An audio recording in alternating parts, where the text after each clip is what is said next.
అందరికీ ప్రభు పేరట వందనాలు. మరి ఈ ఎన్నికల్లో ఎవరికి ఓటు వేయాలి దాని విషయంలో కొన్ని మాటలు మాట్లాడాలని ఆశపడుతున్నాను.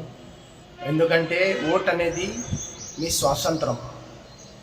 మీరు ఎవరికి ఇస్తారో ఏమో, అది మీ ఇష్టం కనుక మరి ఈ దేశంలో ఉన్న పార్టీలు, ఈ యొక్క రాష్ట్రంలో మరి బీజేపీ, అలాగే కాంగ్రెస్ పార్టీ, బీఆర్ఎస్ పార్టీ మరి ఈ దేశాన్ని ఏ రకంగా పరిపాలించాలో మరి దేశ నాయకుల మీద ఆధారపడి ఉంది కనుక మరి దేవుడు వారికి నడిపించాలని ప్రార్థన చేస్తున్నాము. ఎందుకంటే ఈ దేశంను చక్కగా ఎవరైతే పరిపాలిస్తారో వారికే దేవుడు నిలబెడతాడని నా నమ్మకం. ఎందుకంటే దేవుని వాక్యం కూడా సెలవిస్తుంది, అనేకుల ప్రేమ చల్లారిపోవును, రాజ్యముల మీద రాజ్యములు, దేశముల మీద దేశములు లేచునని దేవుని వాక్యం సెలవిస్తుంది కనుక మరి మీరు కూడా జ్ఞాపకం తెచ్చుకోండి. కుల మత భేదమని, వర్గాలని ఈ దేశంలో దాడులు జరుగుతున్నాయి. మొన్నటిదాకా కూడా మణిపూర్లో జరిగిన సంఘటన అందరికీ తెలుసు. మీరు జ్ఞాపకం తెచ్చుకోండి.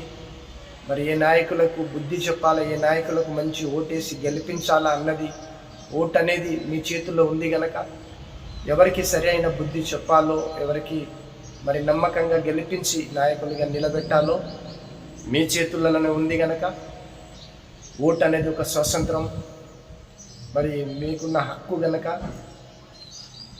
తగిన సమయమందు వారికి చెప్పవలసిన బుద్ధి చెప్పి మంచి మెజార్టీతో ఏ నాయకులు ఈ దేశమును, ఈ రాష్ట్రమును, ఈ ప్రపంచంలో ఏలాలో వారే రావాలని దేవుడి మీద మేము భారం వేస్తున్నాం. ఎందుకంటే క్రిస్టియన్ మీద అనేక దాడులు జరుగుతున్నాయి. మతోన్మాదులు ఘోరాతి ఘోరంగా క్రిస్టియన్ను వేధిస్తున్నారు, సేవకులను, విశ్వాసులను చర్చిలు కాలబెడుతున్నారు, సంఘాలు కూలగొడుతున్నారు. కనుక మీరు జ్ఞాపకం తెచ్చుకోండి.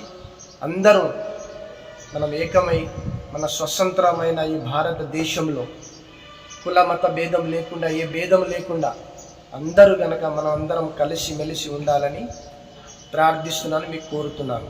దయచేసి మీరు జ్ఞాపకం తెచ్చుకోండి. మంచి ప్రభుత్వం ఈ దేశం, ప్రపంచం, ఈ రాష్ట్రంలో రావాలని కోరుతూ యేసు నామములో మేము ప్రార్థిస్తున్నాం. Thank you so much.